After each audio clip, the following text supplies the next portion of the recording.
Bueno, vamos a retomar la explicación de las fases del proceso de independencia. Sí que me gustaría corregir una errata que tenemos aquí en la primera fase, porque Venezuela declara su independencia el 5 de julio, pero de 1811, ¿vale? Así que tacháis lo de 1810 y ponéis 1811. Sí que es verdad que desde 1810 hay una junta de gobierno en Caracas, la capital, pero no van a declarar la independencia hasta 1811, ¿de acuerdo?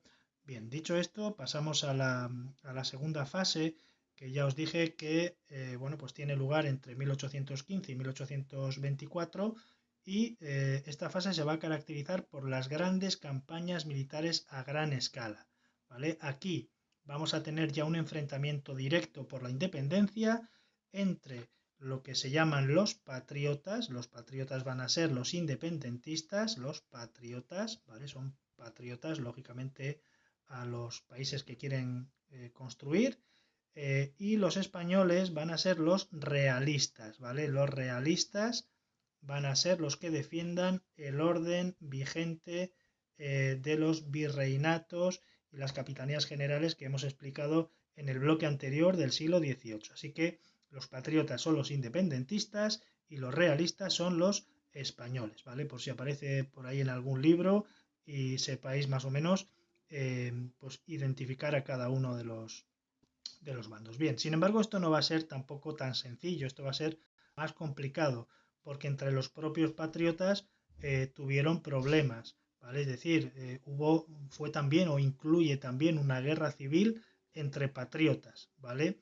Eh, digamos, por las diferentes visiones que tenían a la hora de llevar a cabo el proceso de independencia o de la futura constitución de sus respectivos países que querían formar, ¿no? Fue el caso, por ejemplo, de Argentina y Uruguay. Argentina y Uruguay pues tenían formas diferentes de ver bueno, pues lo que querían construir, ¿vale?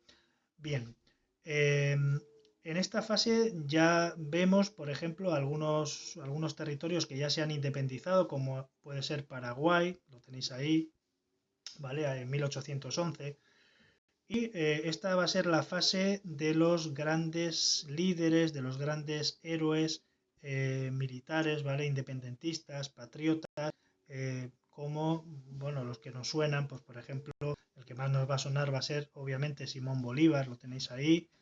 Eh, También tenemos a José de San Martín, quizás son los dos más famosos, pero también tenemos a José Sucre o, por ejemplo, Agustín de Iturbide, que va a ser el que protagonice la independencia de México, de una forma además un tanto diferente al resto de procesos independentistas, ¿vale?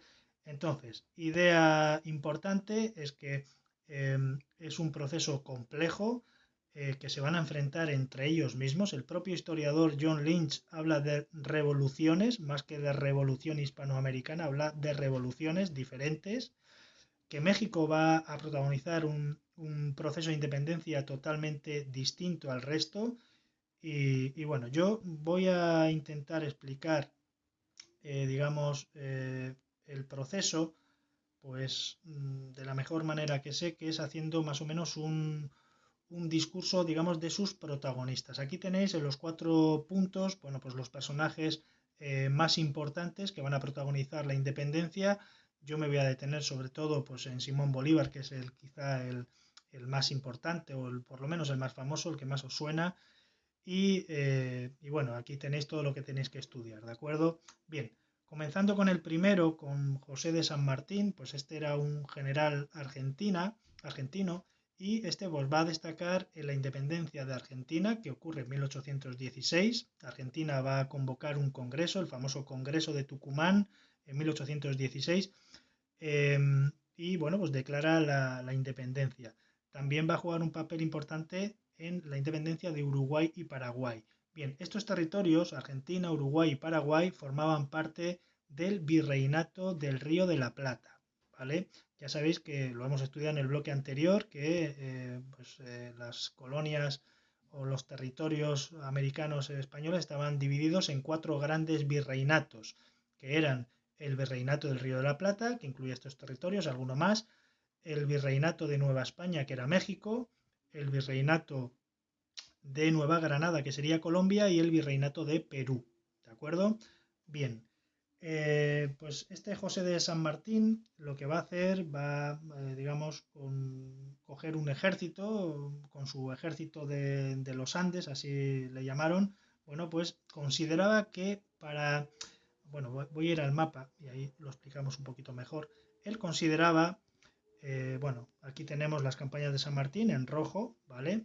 De tal manera que todas las flechas que vamos aquí en el mapa de rojo tenemos a San Martín. Él consideraba que había que acabar sobre todo con Perú, ¿vale? Perú, digamos que era el bastión español más potente, ¿vale? Más potente el virreinato del Perú era fiel realista y por lo tanto estaba gobernado por Fernando de Abascal y él consideraba que era el nervio central para acabar, por lo menos en Sudamérica, que era lo que a él le atañía, acabar con el poder realista. De tal manera que él considera que para atacar Perú, pues era estratégicamente o geoestratégicamente era necesario hacerlo en Chile, ¿vale? Aquí, a ver, aquí, en esta zona de aquí, ¿vale? Así que él piensa que, eh, digamos, liberándose de esa parte, podría ir avanzando hacia Perú. Así que para atacar Perú, para él era súper importante hacerlo en Chile. Así que coge a su ejército, parte desde Buenos Aires, va a cruzar los Andes, ¿vale? Y se va a enfrentar a los españoles en dos grandes batallas. Aquí aparece solamente una, que es la batalla de Maipó en 1818, pero hay otra batalla que tiene lugar un año antes, en 1817, ¿vale? Que es la batalla de Chacabuco. Así que en las batallas de Chacabuco y Maipó, bueno, pues va a, digamos, a vencer al ejército realista y va a declarar la independencia de Chile, ¿vale?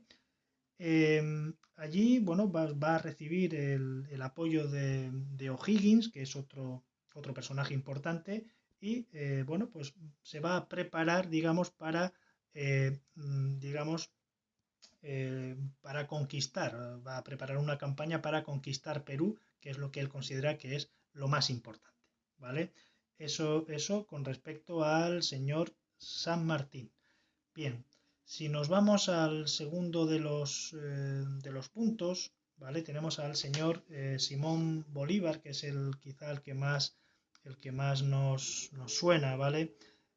Aquí sí que voy a explicar un poquito más su vida para que tengáis pues, una imagen gráfica, ¿vale? Simón Bolívar, bueno, pues es venezolano, nace en Caracas, es un criollo venezolano, venía de una familia adinerada, con bastante dinero, pero tiene una infancia bastante complicada porque sus padres pues mueren cuando él era un niño. Su padre parece ser que muere de tuberculosis cuando tiene 2 años y su madre pues cuando él tiene 9 años. Sabemos que tenía cierta afección también de tuberculosis que luego le afectaría al final de su vida. Y bueno, pues parece ser que de la educación pues se encargaron varias personas, se encargó su abuelo, se encargó su tío con el cual no se llevaba muy bien, se escapaba de vez en cuando, se encargó también un maestro al cual le agradeció muchísimo todo lo que le enseñó y bueno, sabemos que con 16 años aproximadamente él viaja a Europa, concretamente pues viaja a España, parece ser que le habían matriculado de alguna academia para completar sus estudios pero no debió de estudiar mucho porque no conocemos ningún tipo o por lo menos yo no conozco ninguna ficha de registro de Simón Bolívar aquí en Madrid. Sí sabemos que estuvo en Madrid, que estuvo frecuentando pues muchas fiestas, muchas juergas, él tenía un porte pues casi nobiliario y bueno, como curiosidad, sabemos también que llegó a jugar a la pelota con el entonces príncipe de Asturias, que curiosamente pues luego sería Fernando VII, ¿no? Su gran enemigo en la distancia. También sabemos que conoció a una chica en Madrid, una tal María Teresa, con la cual pues se casó al poco tiempo y pues en cosa de un año así, pues la llevó a Caracas. Sin embargo, tuvo mala suerte porque contrajo unas fiebres tropicales, parece ser fiebre amarilla o paludismo, y murió al cabo de un año nada más. Él juró no casarse jamás, parece ser que lo pasó ciertamente mal, con lo cual, bueno, pues para, digamos, olvidarse un poquito de este golpe que le da la vida, pues viaja una segunda vez a Europa y, bueno, en esta segunda etapa es cuando se forja, digamos, la personalidad que conocemos todos de Simón Bolívar, ¿no? Él va a leer muchísimo, muchos clásicos, muchos libros, se va a impregnar de todas las ideas pues ilustradas, va a viajar a París y allí pues va a ver con sus propios ojos cómo Napoleón se corona emperador, y eso le va a marcar muchísimo. Él tenía idolatrado por esos momentos ya a Napoleón, ¿no? Eh, un año más tarde, hacia 1805, parece ser que viaja a Roma y allí en el Monte Sacro de Roma, eh, ya con toda la cultura que ha adquirido, digamos, con todas estas ideas liberales, revolucionarias, pues va a, digamos, a jurar libertar a su patria, ¿vale?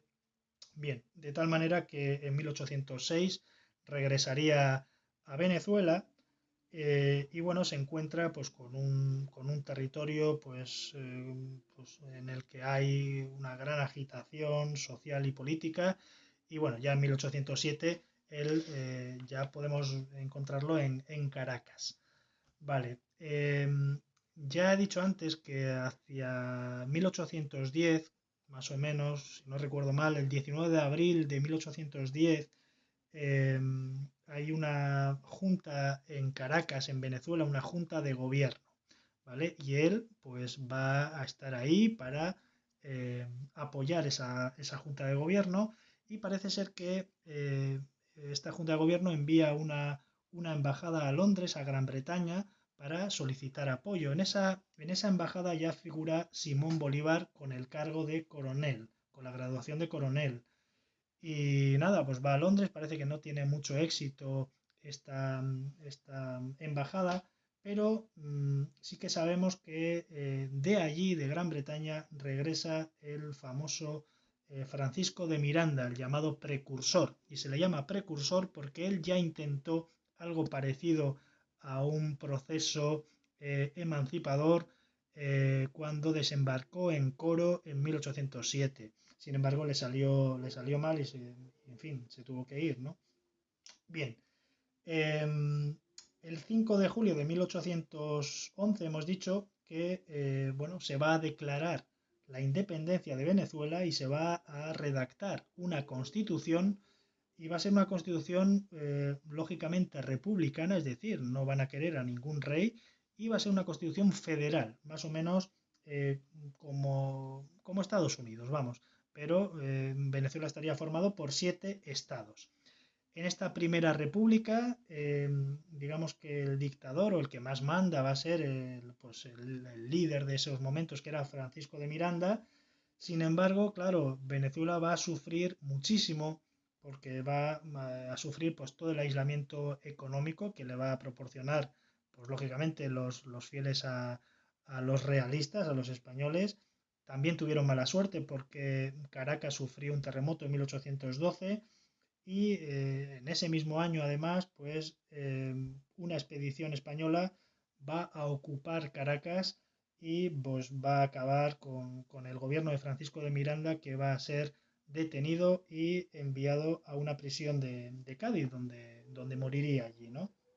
Bien, Simón Bolívar no tiene más remedio que refugiarse en Nueva Granada, en el virreinato de Nueva Granada, es lo que sería Colombia, y bueno, pues a partir de allí, de ahí va a reflexionar, se va a reorganizar y va a llevar a cabo lo que se conoce como una campaña admirable. Va a declarar la guerra a muerte a los españoles y con su ejército regresa a Caracas y se va a proclamar su dictador, con lo cual se iniciaría lo que se conoce como la Segunda República de Venezuela, pero va a durar muy poquito, porque tan solo pues, va a estar hasta 1814, entre 1812, 13 hasta 1814.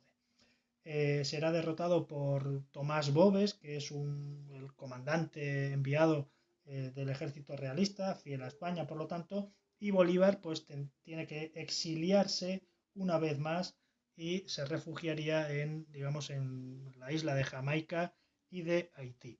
Si vemos el mapa más o menos, pues ahí podemos ver, vamos a ver ahora digamos, las campañas que van a llevar a cabo Sucre y Bolívar, o Bolívar y Sucre, ¿vale? Lo tenemos ahí en marrón.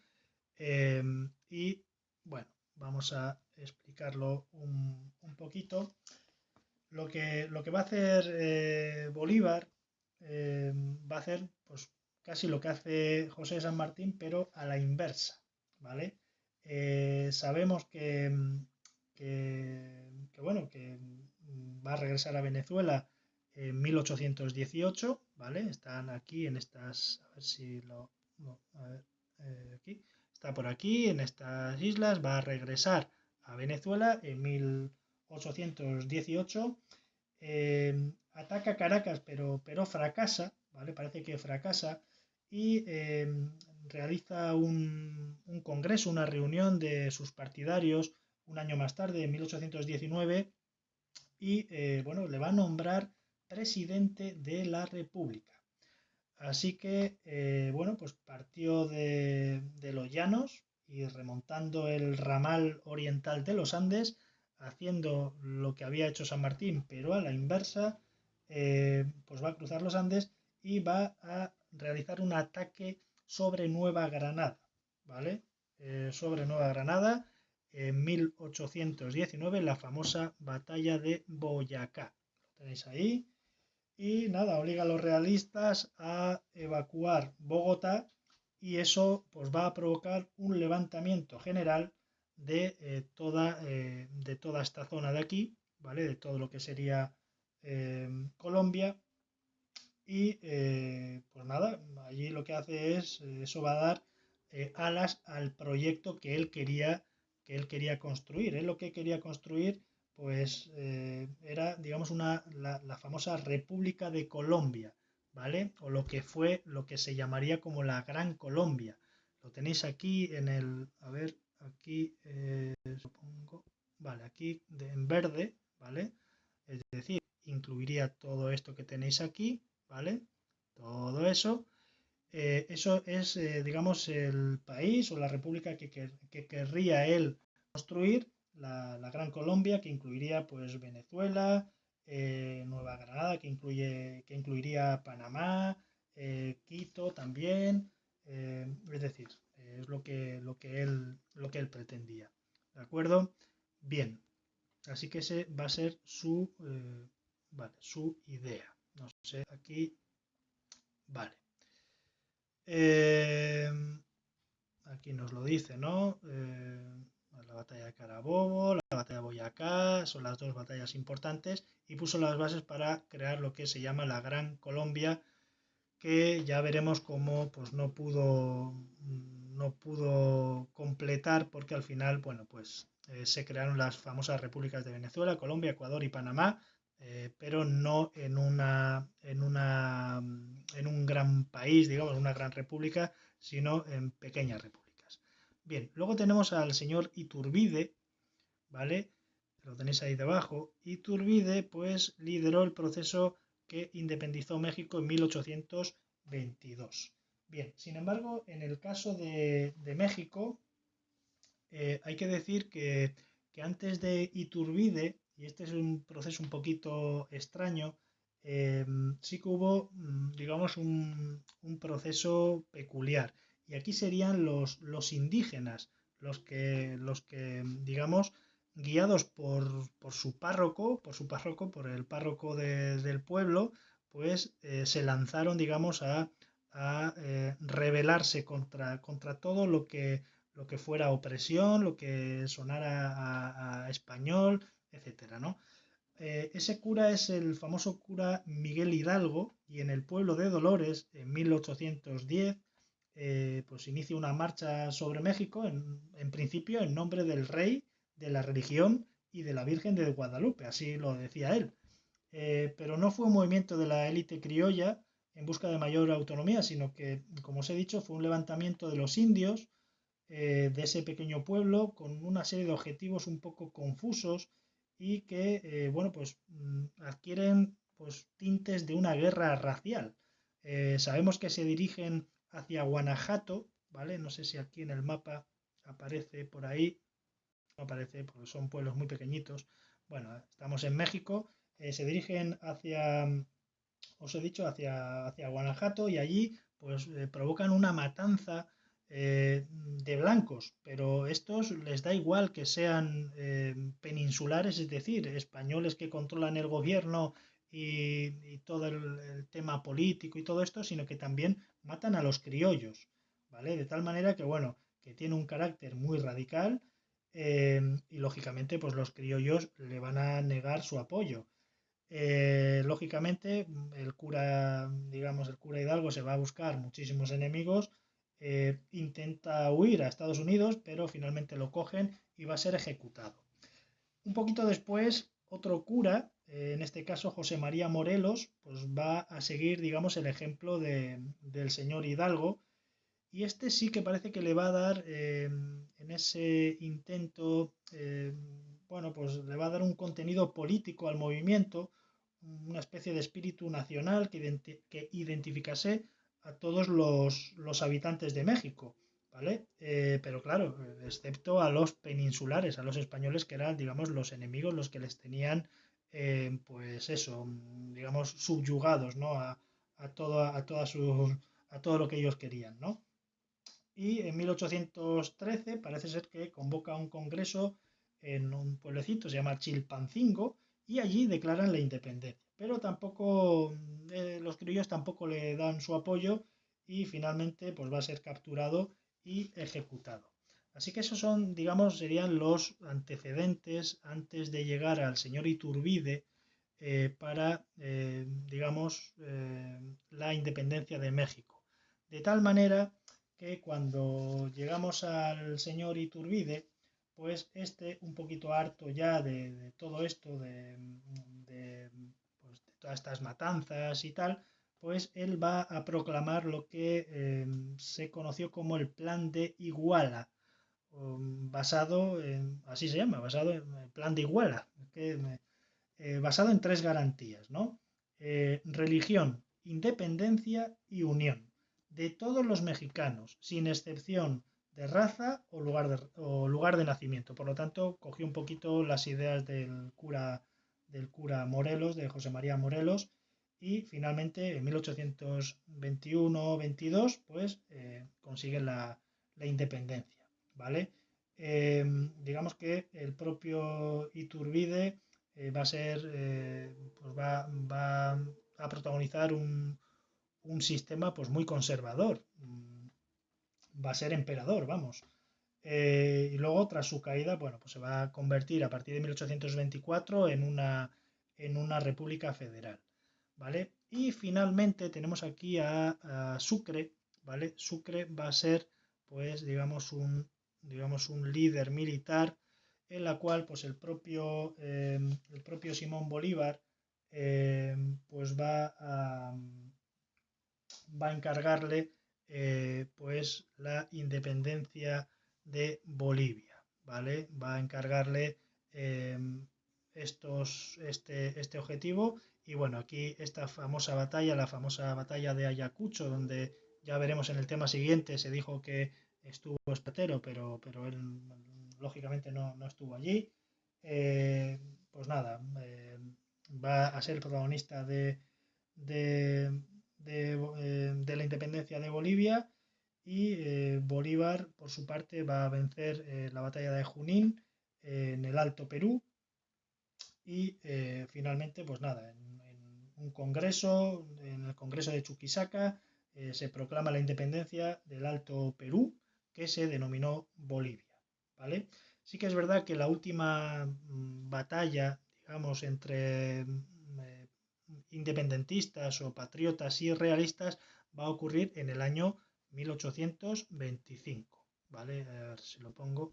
En el año 1825, pues tenemos la famosa batalla de Tumusca, que sería la última. Pero bueno, la última gran batalla que podemos decir que con esto ya estaría todo prácticamente finiquitado es la famosa batalla de Ayacucho, ¿vale? Por eso es la que se pone ahí. Se independiza finalmente el Alto Perú, así vamos al mapa, y allí pues digamos que se independizaría Bolivia, ¿de acuerdo? En esta zona aquí, ¿vale? Bien. Más cosas, bueno, eso con respecto a las dos grandes fases. Con respecto a qué ocurrió, qué consecuencias trajo todo esto, pues en primer lugar, digamos que los nuevos países, yo pondría aquí los nuevos países, ¿vale? ¿Vale? Los nuevos países pues se organizaron condicionados por una profunda división. Hubo una profunda división entre las élites criollas y la población indígena, es decir, los que mandan ahora ya no son no son los realistas, no son los peninsulares, sino que son los criollos. Por lo tanto, para los indígenas y para los mestizos y para los negros, pues eran básicamente cambiar unos dueños por otros.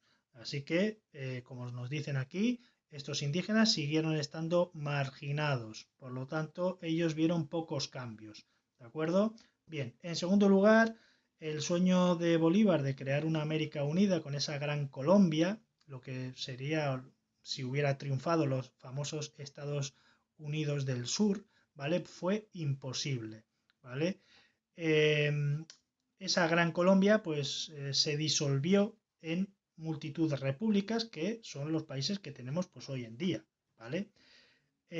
Otra de esas consecuencias es que digamos que estos países van a estar controlados por caudillos militares, ¿vale? Y entonces, bueno, pues digamos que el recurso a las armas, los golpes militares, las guerras civiles, eso es lo que va a caracterizar a estos territorios a partir de entonces. Y es lo que explica en gran medida pues todas las dictaduras militares, guerras civiles y todo el tema de la corrupción que estamos viendo en nuestros días, ¿no? Es decir, que fue la sustitución de una corrupción de los peninsulares españoles por una corrupción de las élites criollas por otra parte, ¿vale? Es decir, cambiar unos por otros, ¿vale? Los peninsulares por los criollos, pero a fin de cuentas hacían lo mismo. Bien, otra de las consecuencias fue, fue el dominio comercial español que fue sustituido por el de Gran Bretaña y el de Estados Unidos. Y aquí tenemos la famosa doctrina Monroe, donde los americanos, ahí abajo explico por qué se llama así, la famosa frase de América para los americanos, es decir, que no venga digamos, ninguna potencia europea a meterse donde no le llaman en América, ¿de acuerdo?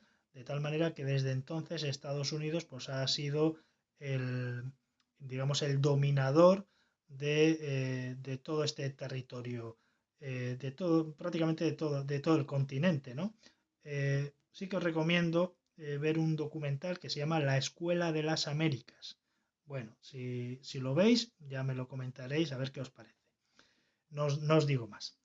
Y bueno, por último, una de las consecuencias también de este proceso es que, bueno, parece como que hemos dicho que simplemente fue un cambio, una sustitución de unos dueños por otros, pero realmente es que independencia política, régimen republicano, es decir, que no haya rey, y apertura mercantil, es decir, que, no es, que España no les controle a quién tienen que comprar o vender productos, fueron tres logros que consiguieron con la independencia.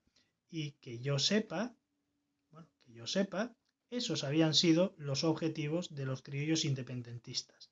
Así que a la hora de valorar si fue un éxito o no lo fue, deberéis reflexionar sobre esto, ¿vale? Dependiendo de qué temas queráis desarrollar o qué no, de lo que no queráis hablar, pues podríais afirmar con estos argumentos o que fue un desastre o que fue pues un logro realmente. Bien, con respecto para España, las consecuencias pues fueron evidentes. En primer lugar, España a partir de entonces dejó de ser una potencia internacional, ¿vale? También perdimos un importante mercado que nos daba, que nos facilitaba materias primas muy baratas, ¿vale? Y por último, lógicamente, pues suponía pues la pérdida de los ingresos fiscales para el Estado porque los criollos pagaban muchísimos impuestos y se los embolsicaba el Estado o el, vamos, digamos, España, ¿no? El Reino de España, ¿vale? Bien, esas serían las consecuencias y por último sí que me gustaría el mapa, sí que podéis echarle un vistazo, ¿vale? Interesante, por ejemplo, la Gran Colombia que quiso formar el señor, digamos, Simón Bolívar, eh, ¿vale? Es la famosa frase ahora que se dice, ¿no? El sistema bolivariano y todo esto. Bueno, pues aquí tenéis, ¿vale? Todo el mapa, es interesante que lo veáis. Bien, con respecto al texto, de aquí no me voy a detener mucho porque ya os he mandado la actividad. Aquí lo que nos tenemos que centrar también es, vale, nos dice señala y contextualiza las ideas fundamentales del texto, ¿vale? Esto va a ocurrir siempre en todos los textos que tenemos, ¿vale? Ya os he dicho que las ideas es el punto número 2, primero es la clasificación, segundo punto son las ideas, tercer punto es el contexto histórico.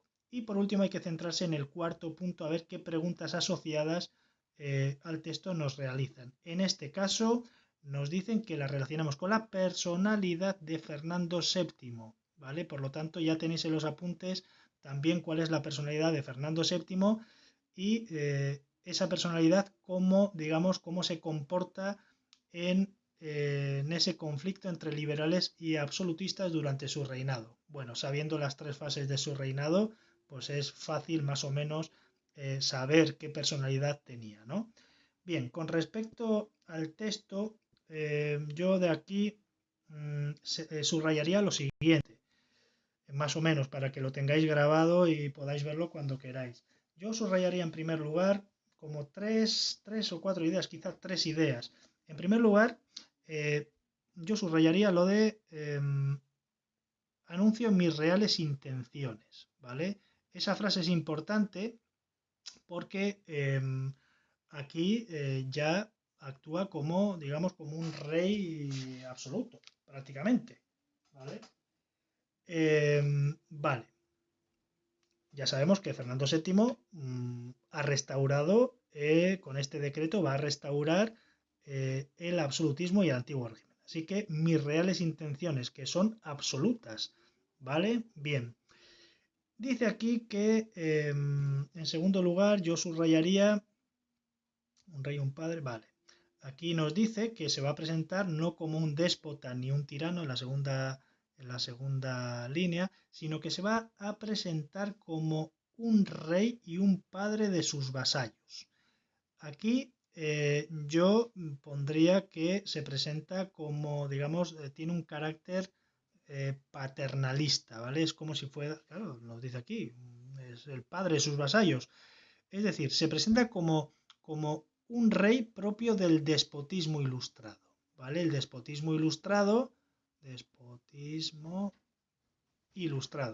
El despotismo ilustrado, si os acordáis, se basaba en esa frase de todo para el pueblo, pero sin el pueblo. Le concedo al pueblo pues protección, le concedo arreglarle las cosas, pero realmente no voy a cambiar absolutamente nada. Y él, pues con esa frase de que es un padre para sus vasallos, se presenta primero como un rey absoluto, mis reales intenciones, y en segundo lugar, como un rey padre de sus vasallos, como un rey propio del despotismo ilustrado, ¿vale? Yo, bueno, en primer lugar, eso, aquí ya sabéis que tenéis un texto con varias líneas, aquí sí que tendréis que hacer la división de 1, 2, 3, 4, 5, es decir, de ir de 5 en 5, ¿vale? Para localizar las ideas. Yo, una primera idea la abarcaría aquí, ¿vale? Primero diciendo que se presenta como un rey absoluto y en segundo lugar como, pues como un padre para sus vasallos propio del despotismo ilustrado. Bien, en segundo lugar, podríamos decir que ha sido, aquí nos dice que ha sido informado por personas respetables, ¿vale? Ha sido informado de algo, eh, de acerca o que acerca de cuanto aquí se contiene, se me ha expuesto en representaciones que de varias partes del reino me han dirigido, en las cuales se expresa la repugnancia y disgusto con que así la Constitución formaba de las Cortes Generales, como además de nuevo introducidos son mirados en las provincias. Vale. Aquí en esas líneas lo que nos dice es que ha sido informado, esto es fundamental, es decir, me han informado, lo vuelvo a subrayar, me han informado personas respetables. Bien, claro, para él personas respetables pues son gente que piensan como él. Y gente que piensa como él son los absolutistas. Así que, ¿qué personas absolutistas le han informado de ciertos hechos que se han desarrollado? Pues lógicamente está haciendo referencia al manifiesto de los persas, ¿vale? Esa va a ser la segunda idea, que le han dado un documento y que le están diciendo en ese documento lo que han hecho los liberales en su ausencia, ¿vale? De hecho, a él le da repugnancia y disgusto, ¿vale? Bien, lo que han hecho las Cortes Generales y Extraordinarias del Reino. Vale. Más cosas. Dice también que si él dejara siendo válido lo que ha ocurrido, pues dice que si yo autorizase con mi consentimiento y jurase aquella constitución, ta, ta, ta, ta, ta, vale, vale, vale, que sería, digamos, vale, si él, digamos, que jurase y autorizase, pues para el reino no habría más que males y más que desgracias, ¿no? De tal manera que la última idea eh, que yo veo aquí interesante es que, aquí lo dice, aquí, declaro, ¿vale? Declaro que mi real ánimo es no solamente no jurar ni acceder a dicha constitución ni decreto, sino el de declarar aquella constitución y tales decretos nulos y de ningún valor y efecto. Y además dice como si no hubieran pasado jamás tales actos, ¿vale? Esas serían sus ideas principales, en las que veo yo. Por lo tanto, primero, más o menos, a ver, no voy a hacerlo por líneas porque con el dedo no puedo, pero más o menos. Aquí se presenta como un rey absoluto y propio del despotismo ilustrado. Una segunda idea sería el documento que le dan en el manifiesto de los persas, diciéndole que mientras él ha estado ausente el país ha sido una auténtica anarquía y que tiene que restablecer el orden y el antiguo régimen. Esa sería la segunda idea. Y la tercera idea sería la de bueno, decir que si lo aceptara pues sería una desgracia, de tal manera que él declara que su real ánimo es no jurar ni acceder a dicha constitución, sino que además anularla, ¿vale? El declarar aquella constitución y tales decretos como nulos, ¿vale? Como anularlo y de ningún valor y efecto, como si además no hubieran ocurrido jamás, ¿vale? Eso es importante. Así que en estas tres ideas es en la que se basa el. Simplemente tendríais que, pues nada, localizarlas con las líneas, explicarlos con vuestras palabras y poco más. Finalmente, hombre, es importante también, a mí me parece además algo gracioso que él firme no con su nombre, sino que firma directamente como yo el rey. Soy más chulo que un 8 y no hace falta que yo ponga mi nombre porque todos saben quién soy. ¿Vale? Bien, pues yo creo que poco más. Venga.